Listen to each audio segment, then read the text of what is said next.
Tuhuma za kuzua taharuki na kupelekea kujeruhiwa kwa baadhi ya watu kwa silaha za jadi, kwa kile walichokitaja kwamba hawa wanawagusa watu na matokeo yake kuwasababishia sehemu zao za siri kupotea.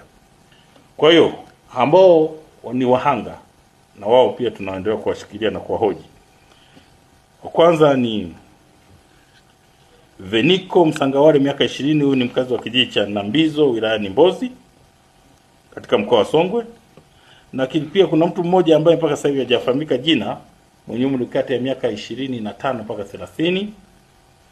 Na mwingine ni Ana Kisambwe mwenye umri wa miaka 37. Huyu ni mkazi wa Mbugani wilayani Kyela.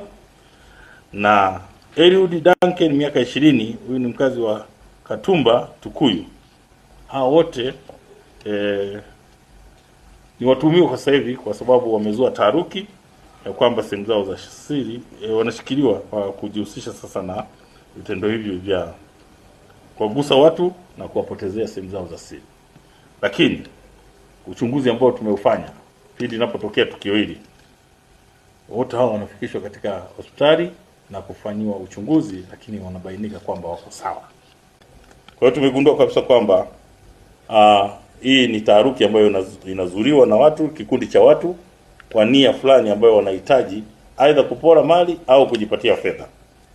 Kwa hiyo inadaiwa kuwa watuhumiwa baada ya kuguswa, watuhumiwa ambao sasa na wenyewe tumewakamata wanaotuzua taharuki hiyo, wanapoguswa wanapoteza sehemu zao za siri.